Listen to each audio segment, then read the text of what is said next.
venido con trípode, con todo. ¿Qué tal, amigos de Radio Televisión Genial, en Dialogando en la ciudad capital, en Lima, en la República del Perú? Hoy nos encontramos con un verdadero lobo de mar, un hombre que ha trajinado muchísimo en la pesquería peruana y ha dejado mucha huella. Nos referimos a Manuel Benito Rossi Barrios. Benito, con mucho cariño para todos los pescadores del litoral peruano. Benito Rossi Barrios estudió la secundaria en el Colegio Militar Francisco Bolognesi en Arequipa. Es bachiller en Economía en la Universidad Particular San Martín de Porres. De 1955 a 1973 trabajó en OISA, la matriz empresarial del Grupo Banquero, como gerente de flota, cargo que ocuparía en Pesca Perú de 1973 a 1976, dirigiendo las operaciones anchoveteras, y de 1976 a 1979 en Peruana de Pesca, PEPESCA, con las atuneras. Ha sido asesor del Ministerio de Pesquería, presidente ejecutivo de Flopesca, donde organizó la flota rastrera y de barcos factoría. Fue gerente y asesor del grupo de negocios Paita, Gruneca, a cargo de la flota y la planta de harina de pescado, y asesor del grupo Cipesa con Isaac Galski. Hablar de Benito Rossi es hablar de la pesquería en el Perú, porque de la mano de Lucho Banquero Rossi llevó al Perú a ser primero campeones mundiales, no solamente en extracción, en transformación, producción y exportación de productos hidrobiológicos. Una década maravillosa que se ha perdido en el tiempo. Lastimosamente, los gobiernos que han sucedido después de esta época maravillosa que nos narra Benito aquí en esta tu primera obra titulada La pesca en el Perú, no hemos tenido nunca más el lugar privilegiado que tuvo el Perú en el mundo. Benito, siempre es un placer saludarte, saber que estás bien, y hoy con nuestra productora Nora Rodríguez, que ha presentado su obra literaria el día de ayer, estamos aquí para dialogar, conversar. Como tú bien dices, en la obra, en tu segunda obra que me acabas de obsequiar, y que en realidad es un honor tener tu segunda obra en mis manos, dice: para Oscar, para recordar a nuestros compañeros de las aventuras pesqueras, diciembre del 2024. Benito, ¿cómo estás, hermano? Qué gusto saludarte, un placer tenerte en Radio Televisión Genial de Guadalupe, en la costa norte del Perú. ¿Cómo está, Benito? Bien, Oscar, ahí da gusto recibirte aquí en la casa. Siempre es grato para conversar, tú sabes, el tema que nos apasiona, que es la pesca. Así es. Ahí pues el segundo libro era una especie de deuda moral que yo tenía con la gente que hemos trabajado desde el comienzo, que son los pescadores, y que la verdad son la base que ha llevado al Perú al sitial que hemos logrado en la década del 60.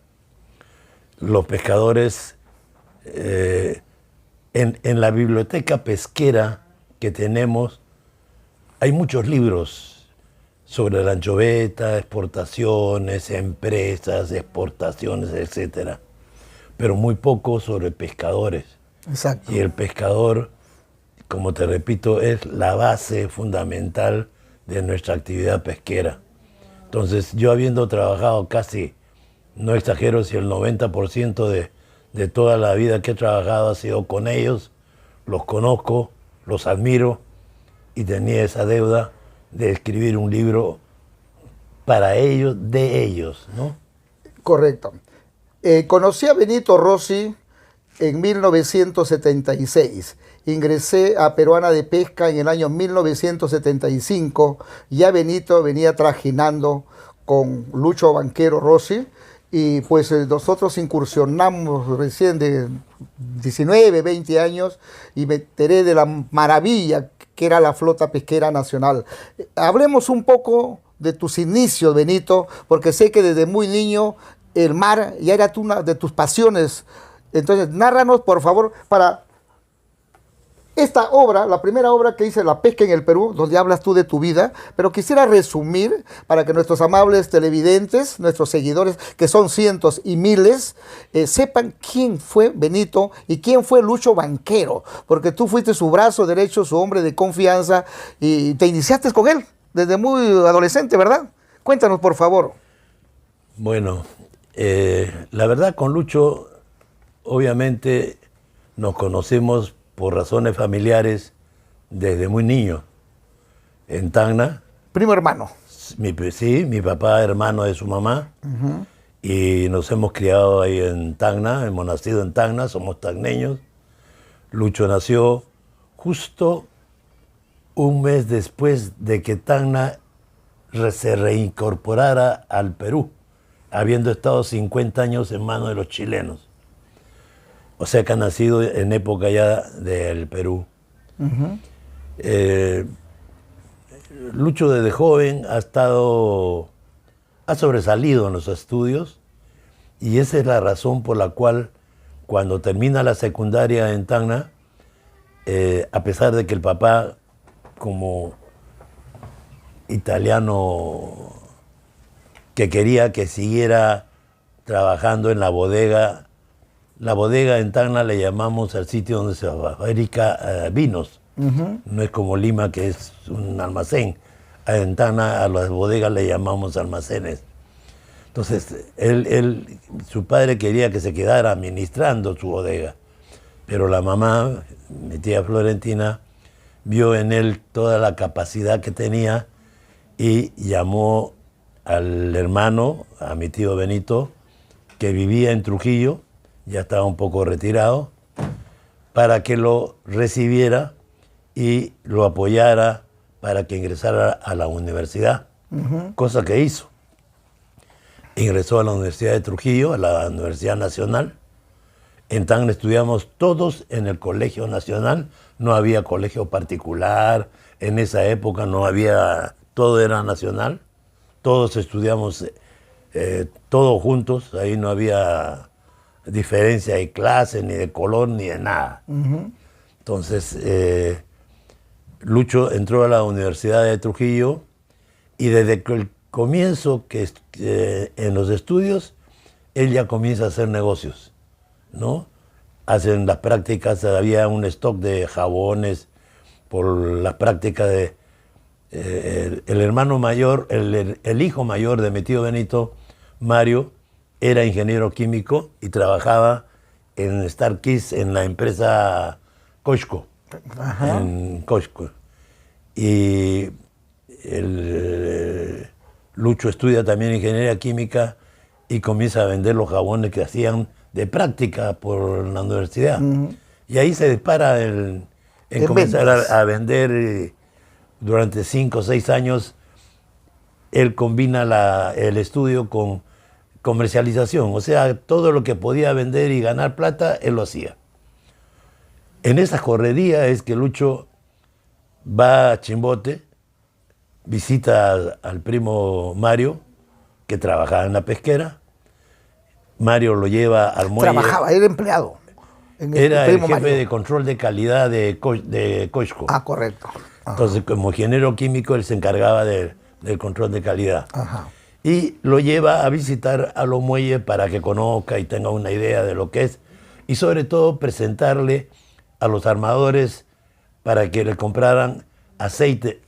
Lucho vendía aceite Kendall para motores. Correcto, para Entonces, motores marinos. era la oportunidad para ir a vender. Pero ese contacto con los armadores y ver en esos comienzos la euforia en el muelle de llegar embarcaciones cargadas de bonito y pelearse la gente por la compra para las fábricas, para acá, para allá, un movimiento tremendo. Lucho queda impresionado y es donde se enamora de la parte pesquera. Entonces, ahí es donde él decide entrar a la pesca.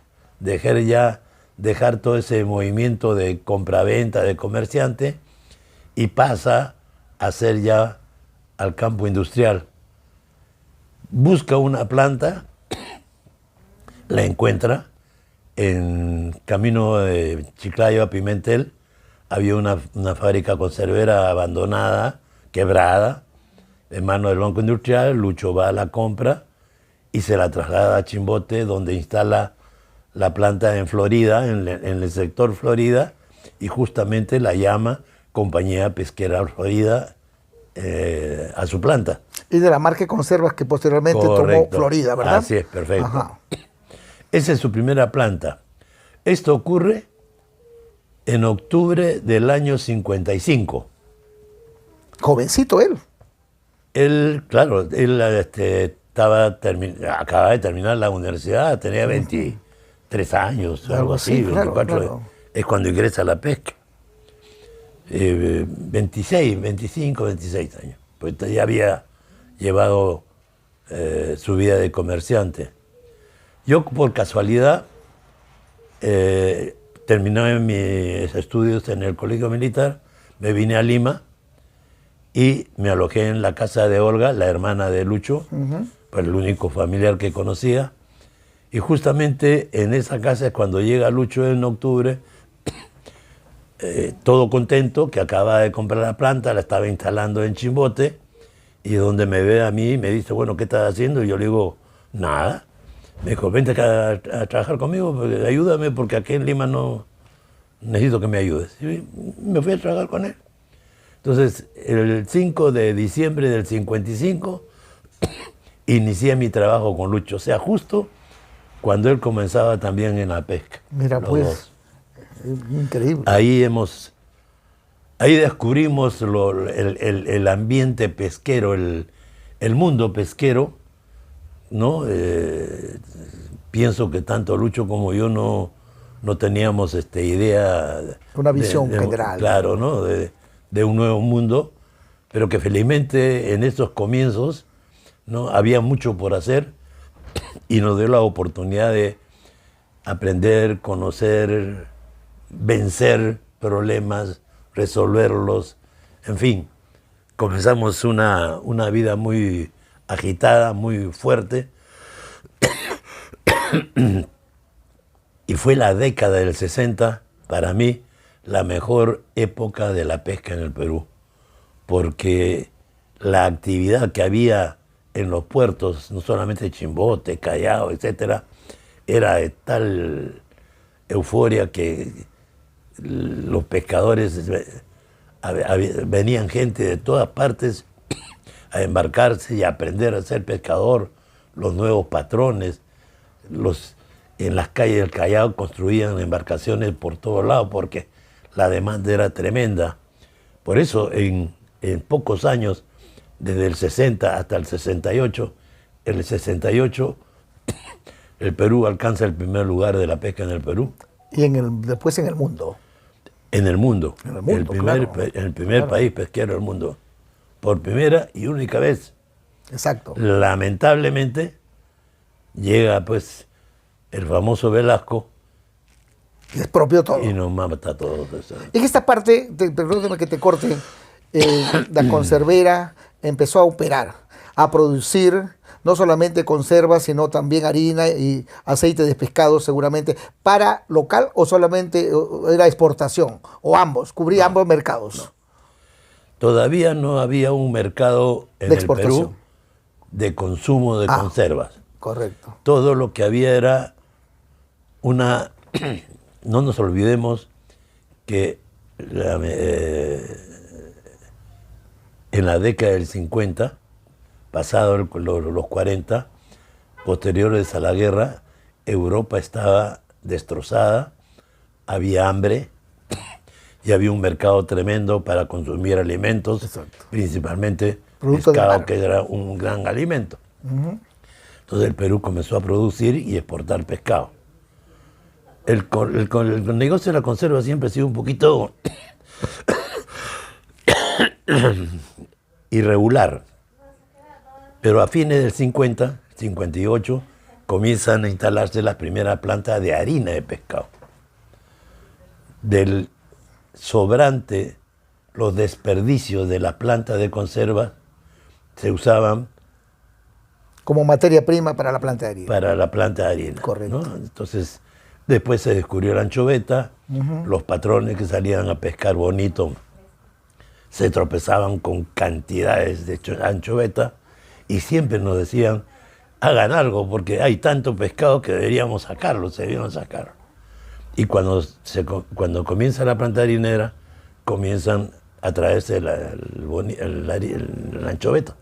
¿Pero empezaron con la sardina o con la anchoveta, Benito? Porque ya en el 76 yo me acuerdo mucho de la sardina. Anchoveta. Anchoveta. Anchoveta. Hemos vuelto a la década del 60, digamos, a la actualidad, ¿no? Sí, la anchoveta. Ya, correcto. Y con la pesca de la anchoveta se desarrolla lo importante y lo que más o menos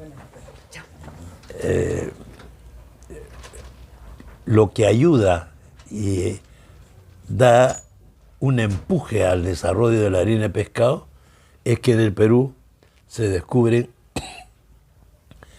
algunos elementos que favorecen el desarrollo. Uno de ellos es, había en el Perú, habían venido del Perú unos daneses, que era el ingeniero Stel, que inventa la bomba, el absorbente de pescado. Correcto. Imagínense ustedes los primeros días traer anchoveta en las bodegas y descargar de la anchoveta, de las bodegas a la planta en cilindros. La cantidad. Después los tangones. El tiempo que nos demorábamos en descargar era pero terrible, espantoso, claro. Cuando aparece la bomba, pues maravilla, solucionó problemas, sobre todo del barco a la planta. Eso. Obviamente después se puso del barco para sacar el pescado de la red. A la poza directamente, claro. O sea, así como el absorbente, el radio, la ecosonda, etcétera, comenzamos a recibir todos los avances que poco a poco nos daba el mundo y es donde se desarrolla la pesca. Estas bolicheras que se construyeron en el Perú, posteriormente, el Perú se convirtió también no solamente en exportador de productos hidrobiológicos, Benito, sino que también, y yo recuerdo mucho que se exportaban atuneros a varios países vecinos, como Ecuador, por ejemplo, y Chile. Tenían flota propia, nosotros, aparte de Florida, ya empezaron ustedes a generar sus propias embarcaciones pesqueras, ¿verdad? Anchoveteras, en general, bolicheras en general. Correcto. Así como comenzó Lucho el 55, el 56, a fines compra su primera lancha. Y a partir del 57 comienza a construir más embarcaciones. Claro, ya puso su astillero. Todos los años comenzábamos y justamente la demanda, no solamente de banqueros, sino de los otros empresarios, claro, hizo que los astilleros estuvieran al tope. Entonces Lucho, la única solución era tener su propio astillero. Exacto. Y es cuando el año 62 se instala PIXA y comienza a construir las embarcaciones propias para la empresa y también para terceros. ¿En Chimbote y Callao? En Callao. En Callao. En Avenida Argentina y 650. Pero eso duró unos años en la medida que las embarcaciones crecían de tamaño. La capacidad para poder llevar las embarcaciones desde la Avenida Argentina hasta el agua se podía hasta determinado peso, por razones de transporte, las grúas, etc. Entonces ahí donde se decidió, para poder seguir creciendo, trasladar PIXA a Chimbote. En Chimbote yo como flota había construido un varadero para dar servicio de carenado a toda nuestra flota, que era Astillero Chimbote. Ahí en Astillero Chimbote había suficientemente espacio y como estaba en el extremo sur de la bahía de Chimbote, ya no había más población, estaba desierto, se amplió el astillero y ahí sí se instaló pues un astillero muy bien equipado, y que comenzaron no solamente ya a construirse las embarcaciones, las bolicheras, sino las atuneras para Correcto. terceros, para Ecuador. Las últimas embarcaciones que hubieron órdenes eran 12 atuneras de 600 toneladas para los cubanos y 6 atuneras de 600 toneladas para una firma francesa. O sea, se iniciaba ya una etapa de expansión del astillero a nivel internacional. Lamentablemente, una vez más, el señor Velasco nos quitó el astillero. Hoy día se llama Cima Chimbote. Esta parte de la historia de la pesquería peruana, que tenemos ingratos recuerdos por lo que tú mencionas, que el gobierno militar expropió y al final destruyó prácticamente la pesquería en el país.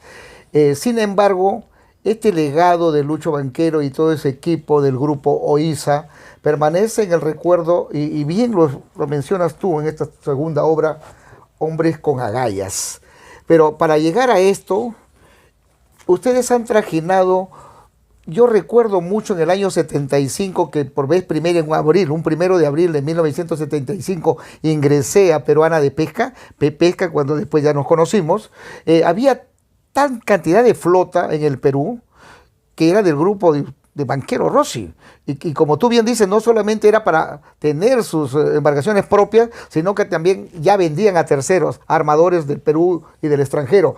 Sin embargo, yo me quedé anonadado al ver que las bolicheras hacían 2 o 3 viajes. Tanto cardumen, Benito, había en el Perú de anchoveta, de estas especies pesqueras, tanto los miles y miles de toneladas. Nuestro mar, nuestras 200 millas, tenía tanta pesca. Porque era una barbaridad hacer 2 viajes, 3 viajes. Era una cosa que como ida y vuelta, un taxi, y que venía a llenar las fábricas de todo el litoral peruano. Era una maravilla. Claro, son los comienzos. No nos olvidemos que en esos inicios, disculpa, en esos comienzos no había pues, o sea, la población de la anchoveta estaba tan grande, tan libre, ¿no? Que la flota que existía todavía no se abastecía, no se abastecía, claro. Y no le producía ningún daño a esa población. Entonces, y estaba relativamente cerca a la playa, al puerto. Así es. Y las embarcaciones tampoco eran tan grandes. Entonces, esas embarcaciones traían el pescado muy temprano y había tiempo para regresar y poder traerlo. Hacer un segundo viaje. Yo recuerdo un caso, Lucho Barrera, uno de los patrones Lo conocí a buenos Lucho Barrera, que han existido, claro, encontró dentro de la poza de Chimbote, ahí dentro de la poza, anchoveta. Caló. ¿Ahí en esa lagunita? Ahí dentro de la poza. No lo creo. Y se llevó el pescado hasta la chata para descargarla. No solamente llevó pescado con toda la bodega llena, sino arrastró la mitad de la red con pescado hasta la chata. Mientras iba descargando la embarcación a la planta, él iba envasando el pescado de la red a la bodega, ¿no? De la chata. Así es. Increíble, ¿no? Increíble. Pues, todos esos casos están en el libro de sí, Agaya, porque eso es para los pescadores. Ahora bien, empezó la industria pesquera, la extracción con embarcaciones propias, naves para exportación, y luego la producción también de harina de pescado, aceite de pescado, derivados. Yo me acuerdo mucho, Benito, cuando en Agropesca vi por vez primera cómo se salpresaba los productos pesqueros, y también yo nunca había visto. Yo trabajaba más en oficina. Cuando ya me fui al campo y veo que ustedes como Agropesca, porque son otra etapa de tu vida, que has pasado por diversas empresas, también me quedé y dije, ¿cómo es posible que el Perú, teniendo tantos recursos, la población peruana esté mal alimentada. Entonces, por ahí se creó en el gobierno militar las conservas XX y la entrega de productos a través de los mercados populares, no recuerdo cómo se llamaban, básicamente pescados al precio para la sierra. Pero tu grupo, el grupo de Banquero Rossi, se preocupó mucho por la alimentación del pueblo, ¿verdad? Porque no había los hábitos de consumo que tú mencionas en cuanto a, por ejemplo, a las conservas de pescado, pero yo recuerdo mucho ya de niño que mi padre ya empezaba a comprar la portola, la sardina en salsa de tomate y posteriormente sardina descabezada y viscerada, dress que le llamamos en inglés, también en lata oval, pero con aceite vegetal y en agua y sal. Cuéntanos esa etapa tan maravillosa de la transformación desde que se captura las especies marinas hasta su venta al consumidor final y por qué no se alimentaba la población de escasos recursos en el Perú, porque los gobiernos que sucedieron fueron catastróficos. Cuéntanos tú que has vivido más en la pesquería. Has agarrado carne. Como siempre, ¿no? Desde que tuvimos conocimiento, cuando la corporación, la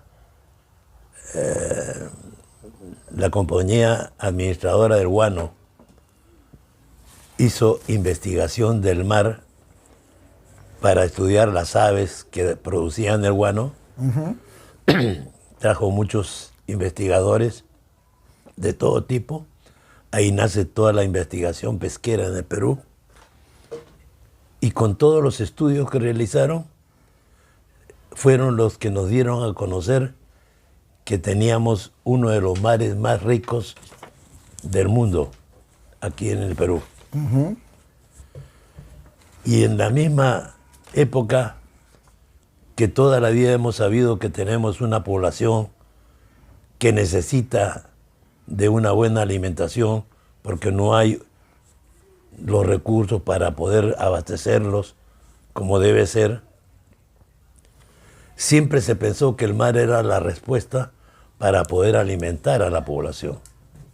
Entonces, la pesquería tenía una obligación, todo este desarrollo de comenzar con las conservas, comenzar con la harina. Teníamos que dar un tercer paso, que era desarrollar la pesca de consumo para el pueblo. Lucho, el año 65, crea Frescomar.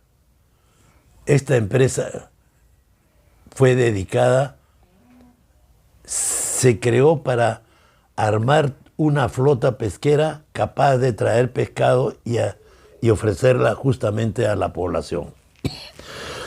Claro, de consumo popular, de consumo masivo, ¿no? Correcto. Entonces trajimos técnicos del extranjero para mejorar las técnicas de pesca.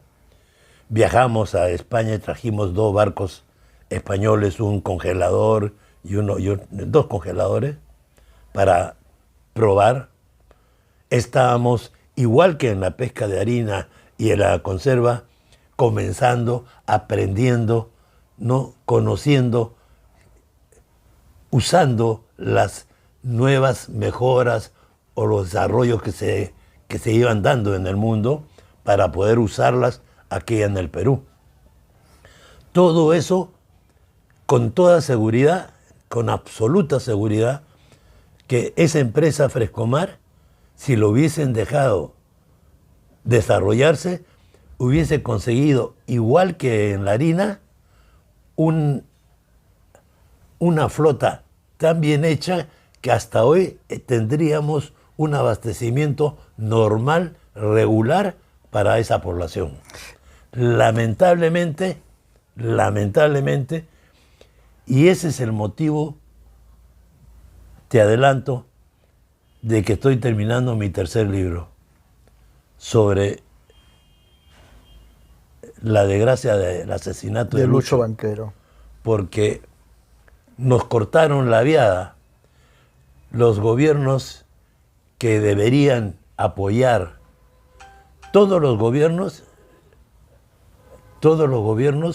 ofrecen hacer algo para el pueblo, para abastecerlo, etc.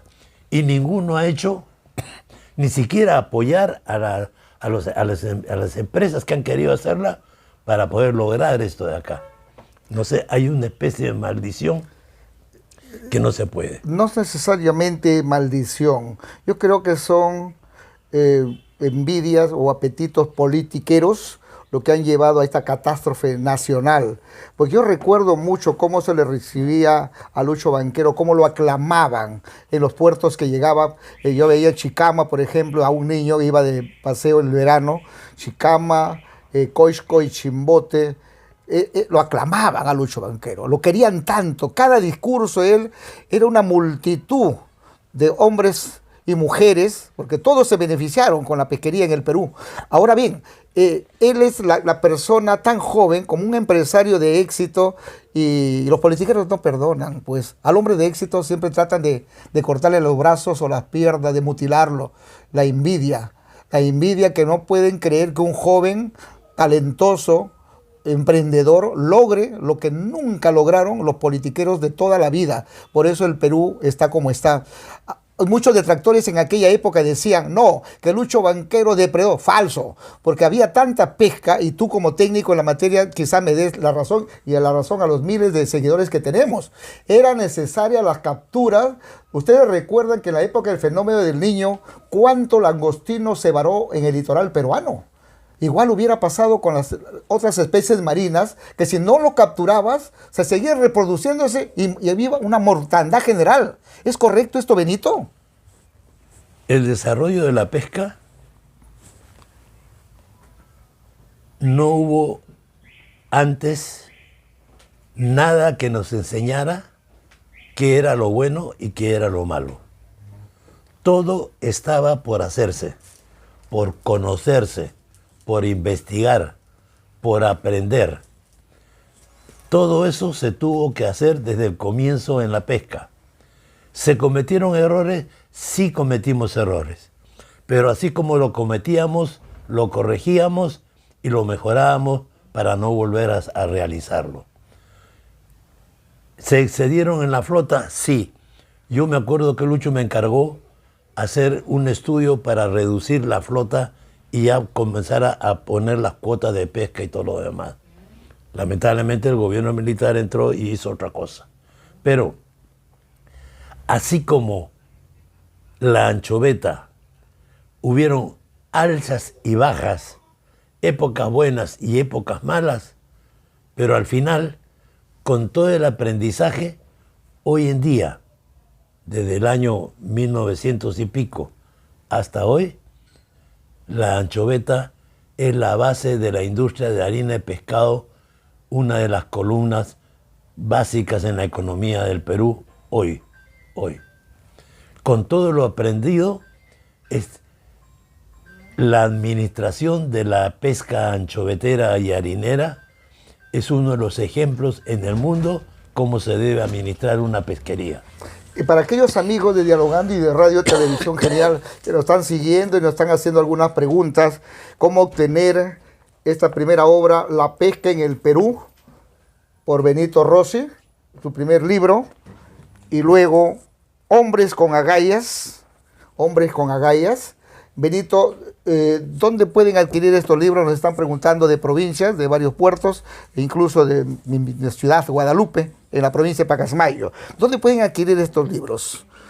Uno de ellos creo que ya está en las redes. El primero, ¿verdad? Que es La pesca en el Perú. Ese está colgado en internet. ¿Ya? Y mediante un link que yo te lo envié. Lo voy a compartir. Lo repartes. Ajá. Y lo pueden jalar gratis sin ningún problema. Jaime, La pesca en el Perú está en internet. Te enviamos el link para poder descargarlo inmediatamente y compartir con todos tus contactos en el mundo entero. Y esta segunda obra todavía no está, Benito. No, esta está impresa. ¿Ya? La tiene la editora que se le ha encargado todo el trabajo. Estamos por sacarlo ya al público. El problema es que nos ha ganado el tiempo entre la PEC y el Navidad. Exacto. Son épocas muy duras para poder presentar el libro, todos los locales están full. Este libro tenía que ser presentado con el sindicato de pescadores porque con ellos hemos trabajado, ellos han colaborado con algunas anécdotas, etcétera, y hemos quedado con ellos para los primeros días de enero tener una reunión, presentar el libro y ya sale a la venta del público y todo el demás. Correcto. Sin embargo, hay una dirección que te voy a alcanzar para que tú alcances a tu gente, ¿no? Donde pueden acceder la compra de esta segunda obra. Para los amigos televidentes de Radio y Televisión Genial, estamos dialogando con Benito Rossi, primo hermano de Lucho Banquero. Estamos hablando de la pesquería, de sus experiencias, sus inicios. Y ahora vamos a entrar, Benito, si te parece, ¿qué pasó luego de esta etapa de florecimiento de la industria pesquera en el Perú? Y cómo hemos caído tan bajo hasta el extremo de tener especies en extinción, como la sardina, por ejemplo, el jurel también, y que ahora están trayendo, y traer pesca de Chile y de los criaderos de Taiwán, de ciertos países asiáticos. Los mercados del Perú están abarrotados de productos que ni sabemos cómo se crían, cómo se alimentan, y que si tienen o no certificados de calidad para el consumo humano directo, que es elemental, porque a nuestra población no se le cuida. No es como el Food and Drug, el FDA de Estados Unidos o en Europa, que tienen entidades que controlan muy bien el ingreso de alimentos y sobre todo productos del mar por el exceso de mercurio, una serie de productos que afectan a la salud. ¿Qué me dices al respecto? Es una desgracia que en este momento en el Perú no tengamos una flota que abastezca de pesca de consumo humano. Y eso es por culpa de los gobiernos. Y no solamente no tenemos lo que tú dices, encima tenemos que comprar pescado afuera. Increíble. Cuando lo hemos podido tener acá. Exacto. Entonces, ese es la cólera que da cuando uno conoce que puede haber peruanos que por rencor, por odio, por envidia, por celos, por lo que tú quieras, ¿no? Tengas que estar en contra de otro peruano y favorecer a un extranjero. No puede ser. Yo, disculpa, pero te repito, yo en este tercer libro voy a sacar todo esa cólera que tengo, porque no es justo que nos hayan quitado, cortado las ganas de poder progresar y hacer de crear esta flota grande, ¿no? Cuando viene Velasco, nos quita todo lo que teníamos y ¿qué hace él para alimentar o pretender alimentar a la población? Le regala a los rusos, cubanos y polacos toda la riqueza de nuestro mar, gratis. Como recuerdo, hicieron convenios con los polacos. 200 y pico barcos rusos, 2 barcos cubanos y 20 barcos polacos. Crearon Exec-Ribex, ¿te acuerdas? Sí, todo eso. Claro, a través de estos convenios entre gallos y medianoche. ¿Y por qué a ellos sí y por qué a los peruanos no? Esa es la razón de escribir mi tercer libro. Y ya lo tengo por terminar. Realmente es triste y lamentable, porque mira, ese odio que tú dices, ese coraje entre peruanos, es muy triste y lamentable, porque realmente aquí, antes que nada, discúlpame, Benito, Jaime dice, saludo y felicito al autor, como tengo tan importante obra, ya le mencioné. Jaime, gracias por tu comentario. Manuel Contreras Rodríguez. Es evidente que Luis Banquero Rossi, de origen tacneño, fue asesinado por el gobierno de turno. Sobre la base de su flota pesquera se creó la empresa del Estado Pesca Perú. Allí intervinieron más de una persona. Sin embargo, el principal acusado fue Juan Vilca Carranza, de 1,50 m de altura. El señor Banquero tenía 1,90 m y era cinturón negro en artes marciales. Era imposible que le carguen toda la responsabilidad penal sobre Vilca Carranza, que además era el hijo del jardinero de Banquero en su mansión en Chaclacayo. Montaron todo un teatro, ¿verdad? Esto no fue cierto. Pero eso lo vamos a dejar al final de nuestro programa. Gracias por tu apreciación, amigo, porque eso es una tragedia que le pasó al Perú y que no hemos podido salir de ese hoyo. Después del lucho banquero, todos los gobiernos de turno han sido entreguistas. Lastimosamente, el odio, yo no entiendo entre peruanos que quieren hacer algo por su patria, que quieren alimentar a un pueblo que ahora cada vez es mucho más pobre, en extrema pobreza. Seguimos con una política de apoyar todo lo de afuera, de apoyar todo lo extranjero en desmedro de la industria nacional. Lastimosamente, cuando yo, y te cuento esto con mucha tristeza, Benito, viajé por vez primera en el año 1988 al Ecuador, por cuestiones también de trabajo en el sector pesquero. Mira, que muy bien me formó Peruana de Pesca en esa época. El legado de Lucho Banquero era que formaba mucha gente, no solamente en extracción, en producción, en comercialización, etcétera. Viajé allá y por el trabajo también en esta empresa pesquera, me enviaron a Manta. Y me dijeron, ¿quieres conocer los atuneros ecuatorianos? Te juro que casi lloro. Estaba a bordo de 2, 3 atuneros que habían pertenecido a Flopesca, al Perú. Y ahí estaba la plaquita. Era algo increíble que yo quería llorar de tristeza. ¿Cómo es posible que las embarcaciones que nos dieron gloria a la pesquería nacional estén en Ecuador? Estén capturando especies marinas e incluso viniendo a nuestras 200 millas, porque no solamente era en las décadas del 70 polacos, rusos, de todos los países de la urbe socialista mayormente, sino que también vinieron luego los chinos y coreanos posteriormente, que llegaron a este litoral de Sudamérica y barrieron prácticamente con las especies marinas. Te digo que me dio mucha tristeza subir al Chalca, al Coy, al Ñusta, al Inti. Era una tristeza realmente, Benito, y comparto tu indignación cuando tú dices: eso lo voy a decir toda la verdad en mi tercera obra. Yo creo que tenemos que saber la verdad. No puede ser que toda la culpa hicieron un montaje del asesinato de Lucho Banquero. Un circo. Y no hemos salido, un circo, y no hemos podido salir de ese hoyo en que nos han metido todos los gobiernos entreguistas. Benito, terminemos esta etapa maravillosa de la extracción, del procesamiento y, como tú dices, la restricción de la producción de embarcaciones pesqueras. Se concretó. ¿Y qué pasó con el excedente de las naves pesqueras? En aquella época, cuando ya empezaron a programar las capturas, que ya no se hacían en forma indiscriminada, sino había una flota sobrante que pararon, las bolicheras. ¿Pero qué hicieron con las sobrantes? ¿Qué pasó? ¿La pararon simplemente? ¿La vararon? La sacamos del... ¿O las vendieron afuera? No, la sacamos se quedaron varadas. Para desguazarlas. Correcto. Tenía que hacerse eso, porque si no lamentablemente hemos debido destruirlas. Yo, en eso, parte de mi culpa es no haberla destruido, porque... ¿Hicieron mal uso después? Claro, renacieron, entre comillas. O sea, compraron esas embarcaciones, ¿no? Cuando cuando iba la expropiación. Es que son de las cosas que...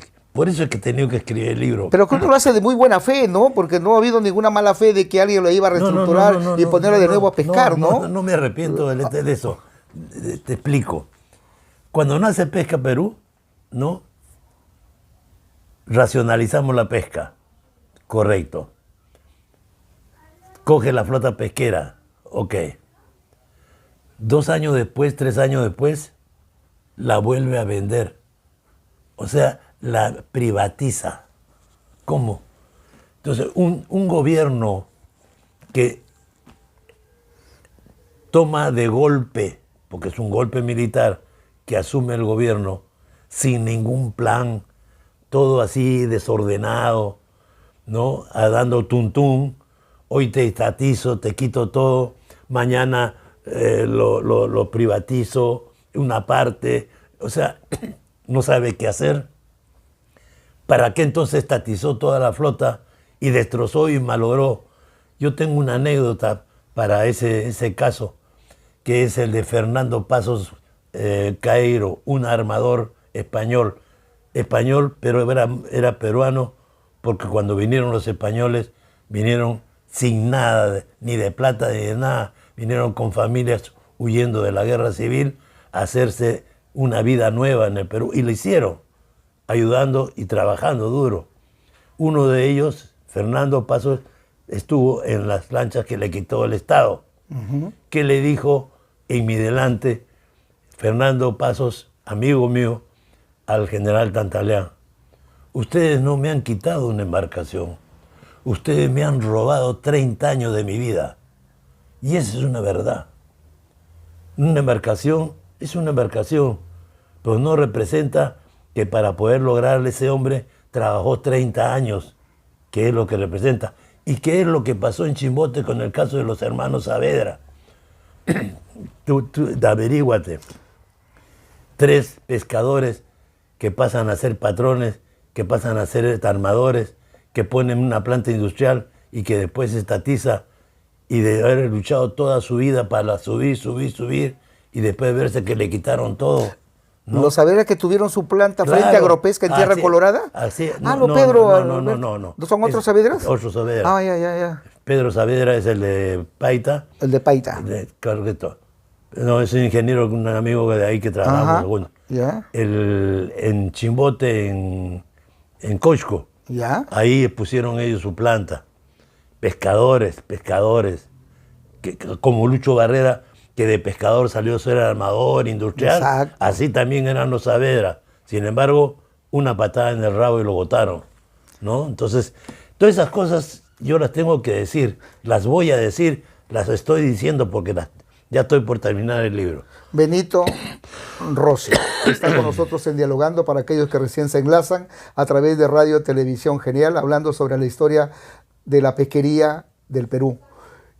Benito, si usted era de la mano de Lucho Banquero, sus ojos, su brazo derecho, primo hermano de Lucho, ¿cómo es que fue la relación con el gobierno militar, con el general Tantaleán Banini, un hombre que no conocía de pesca, pero que lo llamó finalmente para enterarse, empaparse, porque era neófito en la materia, cero a la izquierda? Lo llamó en algún momento, se reunió con ellos. ¿Cómo es que llega a ocupar este cargo primero Pepesca y seguidamente en Flopesca? Porque manejaba toda la flota peruana. Yo me acuerdo de eso clarito, como si fuera ayer, desde el año 1976. Claro, cuando el gobierno de Velasco crea el Ministerio de Pesquería. Así es. Y lo nombra a Tantaleán como el primer ministro. El ministro de Pesquería. Del ministro de Pesquería. Claro. Al crearse y a ser ministro Tantaleán, iba y cumplió las órdenes o los planes que tenía en ese entonces el gobierno de Velasco. Y eso es cuando sucede que ahí comienzan las palabras famosas. Crearon EPCHAP. La primera mentira, no han creado nada. Empresa de comercialización de harina y aceite de pescado. Correcto, pero eso no han creado nada. Ya estaba. Ellos estatizaron Exacto. el consorcio pesquero y le cambiaron de nombre, nada más.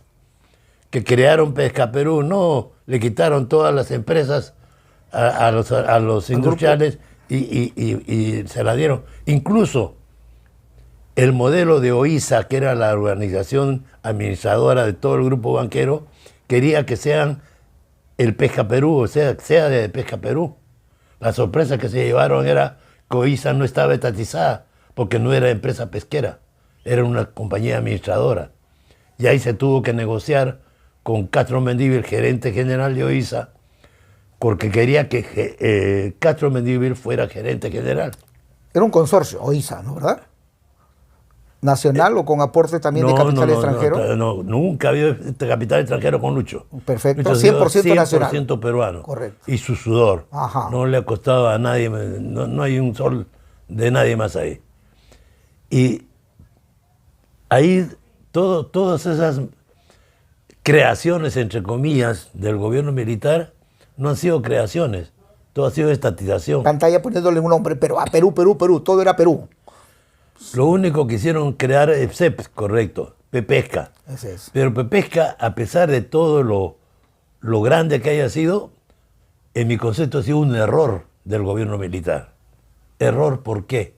¿Error de constituirla o de cerrarla? No, de constituirla. ¿Por qué? El gobierno militar, si tú tienes que acordarte, y estaba escrito, hasta hoy tú lo encuentras en todos los papeles, es un gobierno nacionalista, Y revolucionario. revolucionario, antioligarca, que nace a favor de la gente del pueblo, etcétera, etcétera. O sea, abanderado de todo lo que era nacional y hacer algo a favor del pueblo. Nosotros también teníamos un proyecto tipo Pepesca para hacerlo en Salaberry, junto con la empresa Frescomar de Lucho. Pero era a base de una extracción para pescar y congelar para abastecimiento interno del Mercado del nacional. mercado nacional. Correcto. También exportación para poder abastecer todo el estado. Pero ¿qué pasa? Pepesca, el concepto de la empresa Pepesca fue exclusivamente exportación. ¿Qué es lo que era el objetivo principal? Se construyeron atuneras, capturar atún, congelarlas en la planta y exportarlas. A Starkiss. Correcto. ¿Qué cosa es el atún? ¿Es un pescado popular? No. Es un pescado fino, de alto costo, para exportación. Ahí no interviene el pueblo para nada. Entonces, ¿por qué crear Pepesca si lo primero que han debido es crear la flota nacional para que abastezca el consumo para las poblaciones? Claro, yo he trabajado en Pepesca, yo Sí. fui uno que cerré la Yo puerta, también. hemos trabajado. Claro, Y o sea, yo cerré la puerta en el año 1983, nunca vendió el mercado local con una marca determinada. Así Lo que es. se vendían, y yo recuerdo porque he estado hasta el final, eran los remanentes de exportación, los saldos de exportación Claro. que se vendió al ejército y a otras entidades del Perú, pero eran saldos de exportación. Claro. Nunca vendió una marca específica Claro, o al sea, mercado local. Claro, si hablamos de política y hablamos de lo que se debió hacer, no han debido hacerla. Después de haber satisfecho todas las necesidades nacionales, que se pudiera haber creado un Pepesca o varios Pepesca o lo que tú quieras, bestial. Pero no al comienzo. No era el momento. El momento había otras prioridades. Entregarle pescado a los rusos, estamos locos. Empresa Pública de Servicios Pesqueros, EPSET. ¿Cuál fue el objetivo finalmente? Porque hay una serie de versiones. EPSEP tenía la misión de abastecer de pescado al pueblo, pero EPSEP tenía como misión recibir un pescado y ser el distribuidor a nivel nacional. Solo distribuidor. Distribuidor. Ajá. Y eso está bien.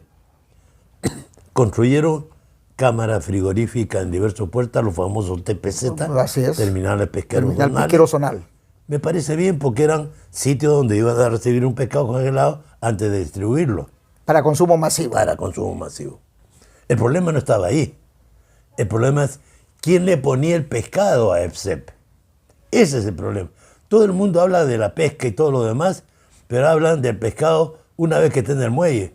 Pero ahí, a partir del muelle todo es más fácil. Claro. El problema es En alta antes mar. del muelle. Así es, en alta ¿Quién mar. pone el pescadito en el muelle? Así es. Y ahí está el problema. Y las empresas, para poder crear empresas de flota pesquera, si en tierra las empresas estatales no dan utilidad, no sirven, fracasan, una empresa pública de flota pesquera es un imposible. Yo lo he vivido en Pesca Perú, lo he vivido en Flopesca, en Pepesca, de empresas estatales con flota. Es imposible hacer una buena obra y dar resultados y todo lo demás. El objetivo, Benito, de Exec Ribex, Ribex era un convenio con los polacos. Con los polacos, ¿no es cierto? claro. Pero en cuanto a extracción o también a comercialización, procesamiento. Era para todo, pero Dos razones sociales distintas, EPSET Sí. y Exec Ribex, ¿correcto? ¿Qué era? ¿Cuál fue el objetivo real de ese río? Yo tenía la duda por qué los polacos, por qué esto, que si capturan o procesan o comercializan, no lo sé. No concibo que nosotros tengamos que pedir a un Rybak, a un ruso, a un polaco o a quien quieras, ¿no? Cuando somos los expertos. Cuando nosotros podemos. Exacto. Y hacerlo todo. Así es. Exacto. Y ya lo hemos hecho. O sea, no es que tengamos dudas, no, ya lo hemos hecho. Así es. Entonces, ¿por qué tiene que priorizar o favorecer al extranjero? Que en el Perú no somos capaces. En Flopesca, en la época de Ana García, hicimos esa empresa. Compramos 6 barcos a Holanda, a rastreros. Me llevé a 6 muchachos capitanes fresquitos, ¿no? Que habían estudiado en Rusia, en España, me los llevé para traer los barcos. Se suponía que los capitanes holandeses iban a traer los barcos al Perú y que los nuestros iban a venir con ellos para ir conociendo el barco y aprendiendo el manejo de ese nuevo tipo de pesca. Como los pescadores holandeses vieron que esa era nuestra intención, creyeron que sin ellos no podíamos y nos dijeron, bueno, a mí, porque yo estuve ahí, o me suben el sueldo o no manejamos los barcos. Así es. Y así fue. Ahora bien. Pero espérate, pues. A ver, sigue. No le subí el sueldo y me traje los barcos con los capitanes peruanos. Y ellos vinieron de tripulantes. O sea, no es que no teníamos miedo, que no iban a ir, no. Y eran tan capaces nuestros capitanes que los trajeron hasta acá y llegaron con pesca como quería Ana García. Entonces, fueron tan capaces, tan expertos, que hasta hoy están dispersos por el mundo entero. Sí, Ecuador está lleno de capitanes, patrones de lanchas, no solamente de bolicheras, sino también de atuneros. En Chile del mismo modo y en otros países. Ahí tienes una biografía. Exactamente. Aquí justamente hablas de la historia de los hombres, dice, con agallas, los hombres verdaderos lobos de mar. He tenido ocasión de leer alguna partecita. Esto hay que difundirlo para las nuevas generaciones y tomen conocimiento que lo que aquí pasó en el Perú nunca más podrá realizarse si tenemos los gobiernos entreguistas que lo único que hacen es saquear no solamente la pesquería, saquear nuestra minería, nuestra agricultura, etcétera, etcétera. Benito Rossi, no me quedó claro la partecita esta después del grupo privado de OISA, después de toda la historia de Lucho Banquero. ¿Cómo es que entra usted a tallar a Flopesca, que era una empresa estatal, ya como ministro de Pesquería, Tantalián Marini? Lo llamó, le dijo, ven, asesórame porque no conozco de pesca. ¿Cómo fue esa comunicación con Tantalián? Cuando lo llama Tantalián a Castro Mendívil, el gerente general de OISA, para que sea gerente general de Pesca Perú, Castro lo rechaza, no lo acepta. Entonces, y le dice que quería que OISA sea la base de Pesca Perú. Castro vio, y efectivamente el grupo OISA, más del 50% de toda la gente que trabajábamos en OISA, estábamos ahí para manejar la flota pesquera harinera y de consumo y todo lo demás. Entonces, al no estar estatizados, hizo el arreglo con Tantalián de que toda la gente que estaba en OISA pasara a las pesqueras para que pudieran estar estatizados. Ahí pasé yo a Ferroles para poder pasar a Pesca Perú. Y pidió que las primeras personas para que comenzaran fueran yo y el gerente de planta, que era Alfonso Puga. Correcto. Para comenzar a operar, a coger, digamos, el problema de Pesca Perú. O sea, al tercer día yo estaba presentándome donde Gastón Luna Guillén, que por razones del destino y suerte, Gastón era arequipeño, yo estuve en Arequipa 3 años, conocía amigos comunes con él, así que nos hicimos muy amigos con Gastón antes de que lo nombraran presidente de Pesca Perú.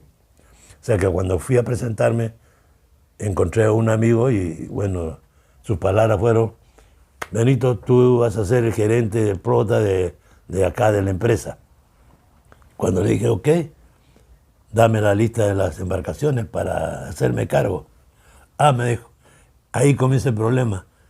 Yo no sé cuáles son, ese es tu problema, para que comience como gerente. ¡Qué historia! Así. Hay tanto que hablar, me pasaría con Benito conversando todo un día, porque queda en el tapete hombres con agallas, historias de pescadores de todo el litoral peruano en la época de bonanza de la pesquería, cuando administró el grupo ISA y todas las empresas del sector Lucho Banquero Rossi.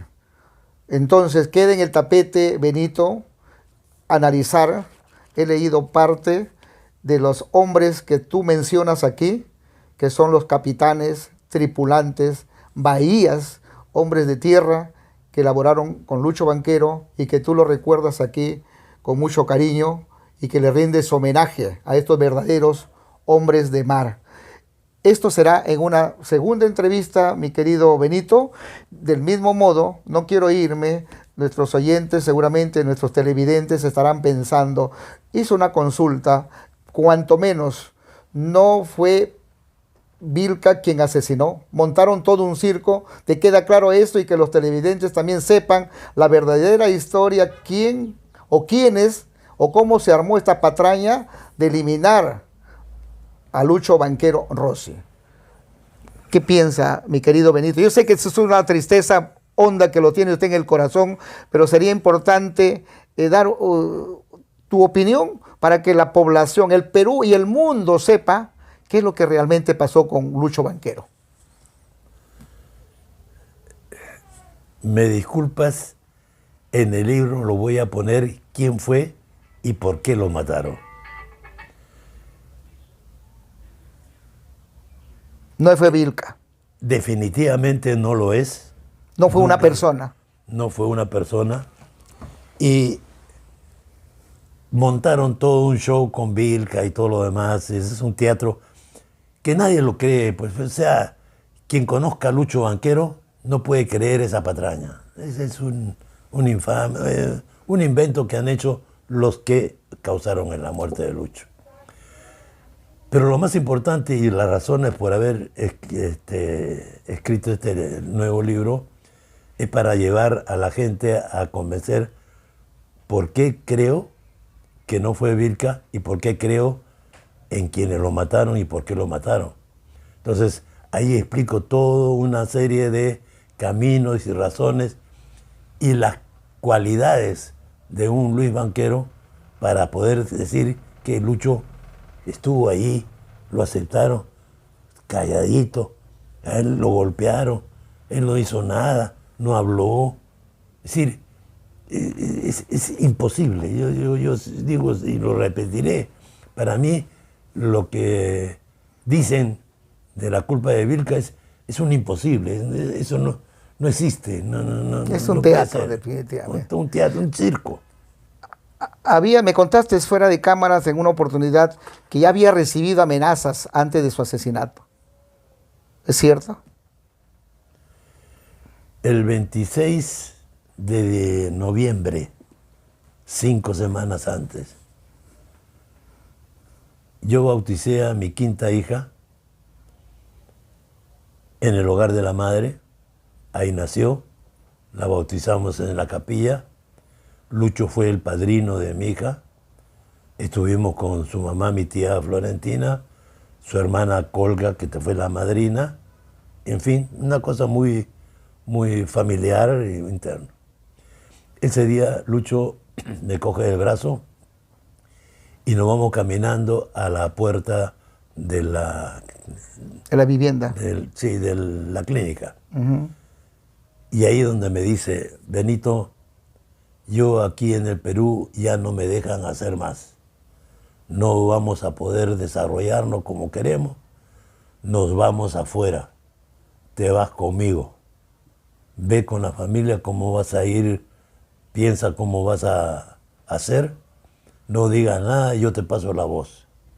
O sea, 5 semanas antes, él ya sospechaba de muchas cosas y que desgraciadamente para mí no me dijo algo más, porque una de las cualidades que es él, y además era muy capaz de convencer, de hablar, lo demuestro en ese libro, las veces que él ha tenido que, en situaciones terriblemente críticas, ha sabido salir airoso, convenciendo a la gente, porque era capaz así, como buen vendedor, un buen hombre que sabía convencer a los demás. ¿Y en esa oportunidad Por no eso, notaste muy triste? ¿O no triste? ¿O no dabas a entender? Tengo la foto de su cara así de serio. Cuando te dijo eso, Así es. nos vamos afuera. Así es. Entonces, él ya sabía algo que se le Estaba venía tramando, encima, ¿no? pero nadie pensó que podía ser el extremo De matarlo. de matarlo. Podía hacer muchas cosas. Está bien, todavía no se había estatizado nada, pero ahí en el libro vas a darte cuenta, cuando salga el libro te lo voy a enviar y después ahí podemos tener una conversación De que acuerdo. quieras, porque hay muchos aspectos que hay que conocer para poder sacar esa conclusión y tener la seguridad que tengo yo, ¿no? Triste, lamentable. Y sí. Yo sé que te causa mucho dolor recordar estos momentos. Nosotros hemos querido compartir y gracias por abrirnos tu casa y tu corazón, porque te conozco muchos años, hemos compartido, hemos trajinado en este mundo que nos apasiona a ambos, que es el mar, la pesquería en general. Yo te agradezco esa gentileza que has tenido una vez más de recibirnos en esta oportunidad con nuestra productora Nora, y creo que ya no hablo más, porque le estaría dando... Espero tu obra, espero tu libro, pero tú has hecho un adelanto. ¿En qué porcentaje está avanzada esta tercera obra donde hablas del asesinato de Lucho Banquero, Benito? ¿Un 50, 30, 60%? No, ya lo tengo a un 90 y tantos por ciento. Ideal, famoso. Me faltan 2 documentos Genial. que son los que me tienen que reforzar lo que yo tengo como conclusión. Pero necesito los documentos para tener la seguridad, porque no quiero hablar por hablar.